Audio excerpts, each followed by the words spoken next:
viewers, welcome back to DDM Health News Update. Today on our program, your health, your wealth. Just as a reminder, listeners, if you have not clicked on the like button or subscribed to our website, please do that fast so that you get the latest news on health news. The National Emergency Management Agency, NEMA, in collaboration with the Plateau State Emergency Management Agency, PLASEMA, has commenced a rapid needs assessment in communities recently ravaged by brutal attacks in Boku's local government area of Plateau State. So sad. The agency disclosed this in a statement posted on its official X handle that was on Sunday. Yes, revealing that the affected communities include Rui, Hoti, Taide, Gwande, and Manguna.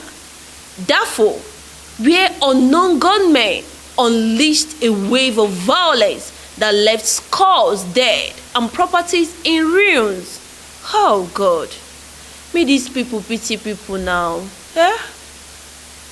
According to the agency, no fewer than 52 persons were killed between March 27 and April 2nd, 2025 in the series of coordinated attacks. Why are people wicked? Unknown gunmen, why are you people heartless? NEMA said assessment teams are currently on the ground in the affected areas to determine the scale of the destruction and identify urgent humanitarian needs of the victims. Wow, what a helping hand. Please, they should do fast because these people are in real danger. Arrangements are in top gear for the delivery of relief materials already approved by the federal government following the directive of President Bola Ahmed Tinubu to ensure timely intervention and support for affected persons. That is the statement read in part. The agency also added that a high-powered delegation led by the Director General of NEMA is en route to Plateau to strengthen ongoing response efforts by the NEMA Zonal Office in Jos. Over 1,820 individuals have been displaced by the attacks. The statement continued. Wow.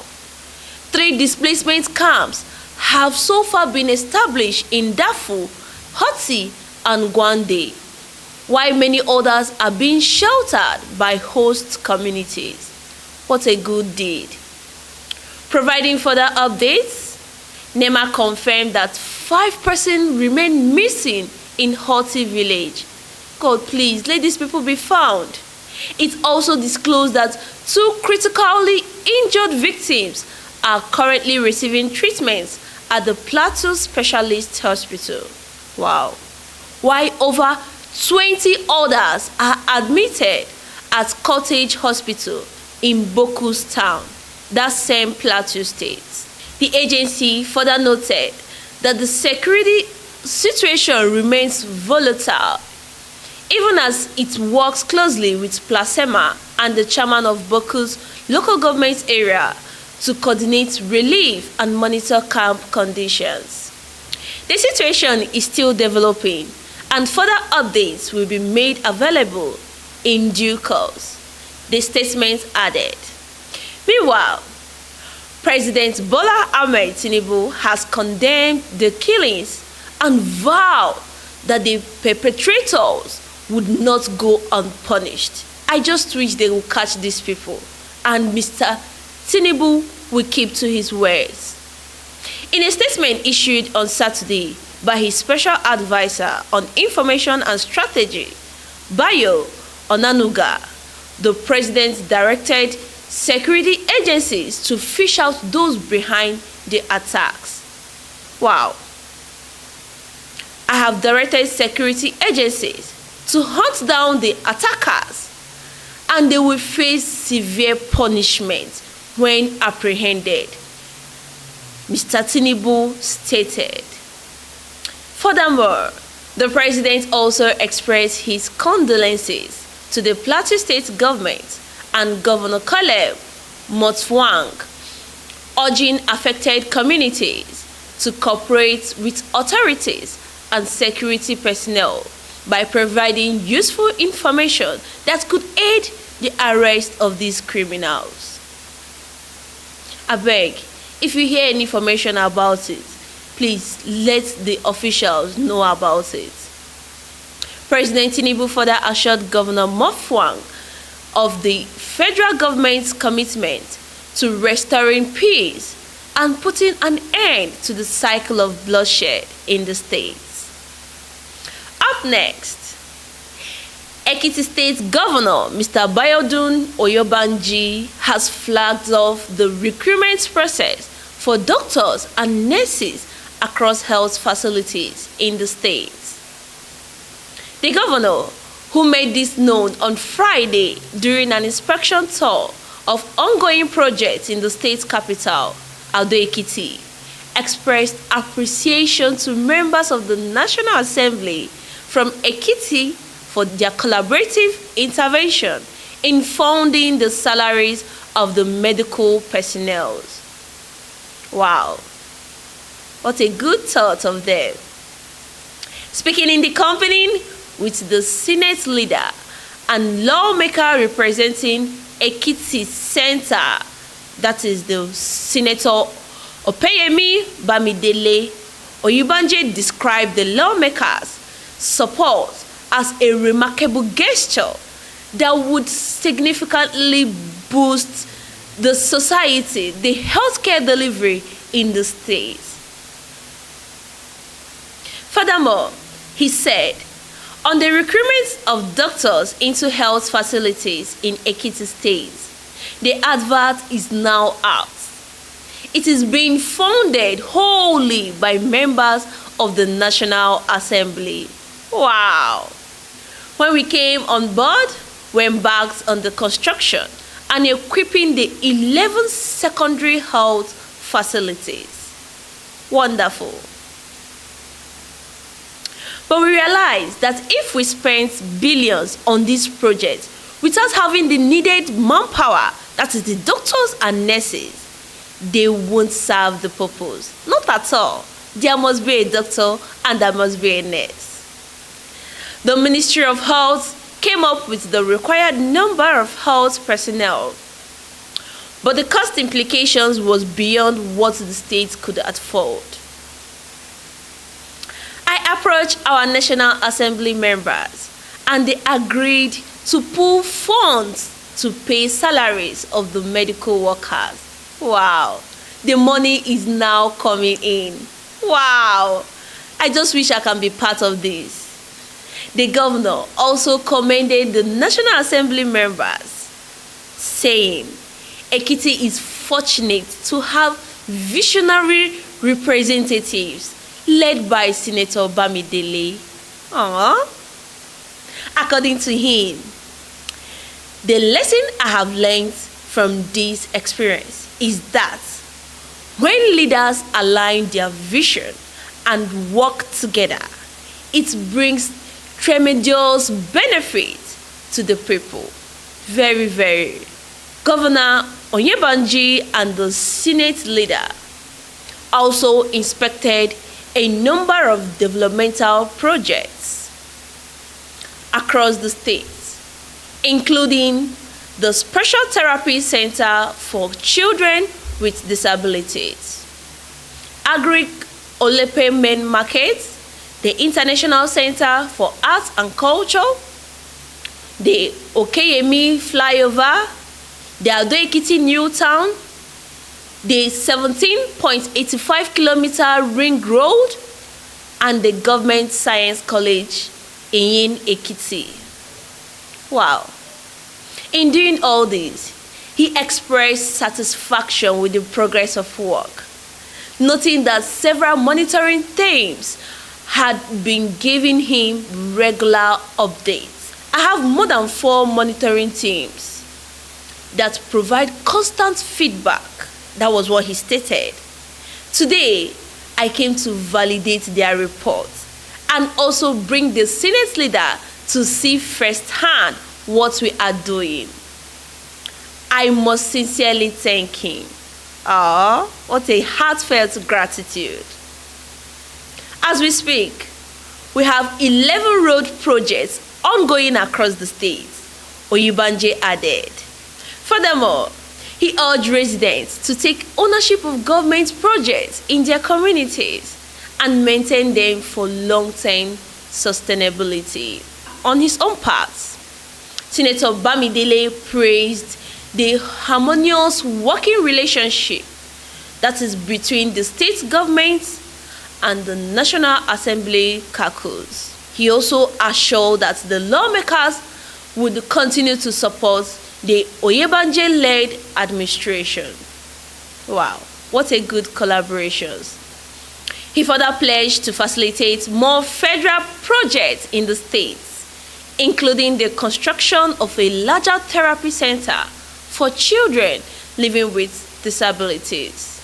Up next, amid public uproar following a viral video by a popular Nigerian cleric condemning the use of fluoride in toothpaste and food products, the Association of Community Pharmacists of Nigeria, that is the ACPA, has come forward to debunk the claims, describing them as not entirely in line with scientific evidence. Each day, each wahala with scientific terms.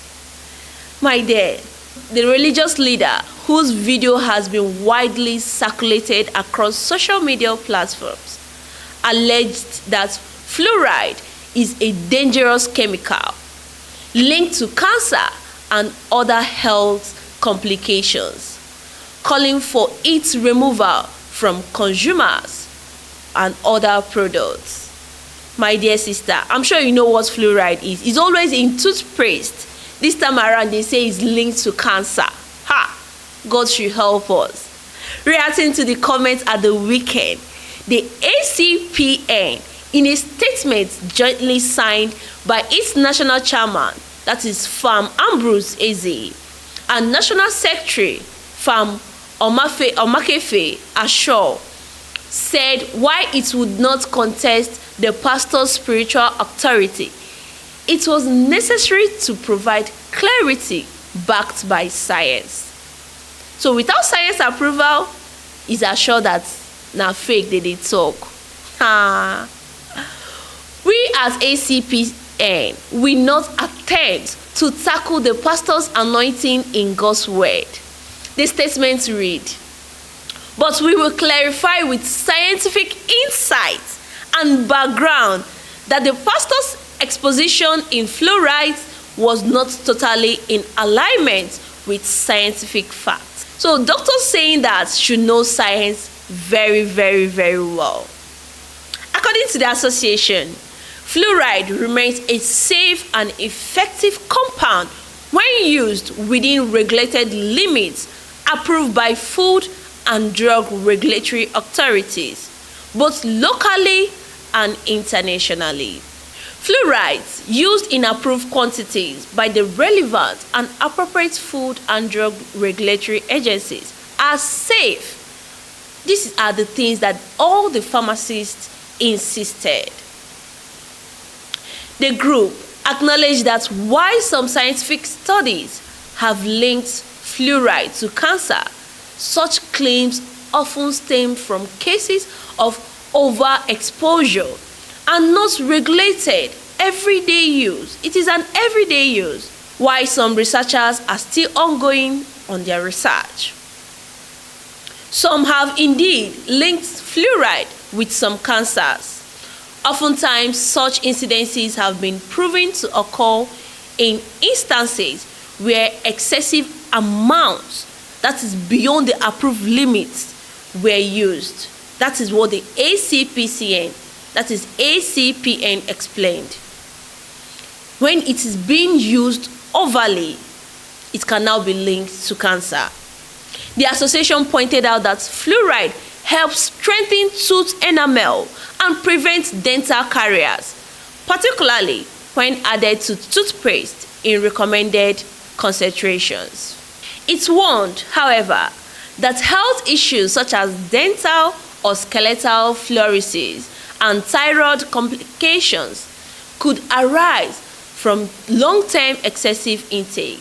That is why they say too much of everything is not good at all. They also clarify that cow milk typically contains little or no fluoride, while some plant-based milk alternatives may have trace amounts, either naturally occurring or as additives. Even then, the pharmacists stress that only high concentrations pose any danger. Even in such non-dairy milk as Venga milk, it is only the excessive addiction of fluoride that poses any propensity to danger, the statement noted by the pharmacists. Citing a foundational principle in pharmacology, the ACPN reminded Nigerians that the safety of any drug or chemical compound is dose dependent. That is, the quantity being used depends on its actions.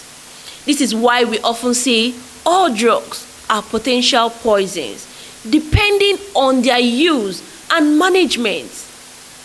Also, in the aspect of fluoride consumption levels, the association highlighted that adults are advised to take between 3.7 to 4.5 milligrams daily, while children should stay within the 0.7 to 1.3 milligram range.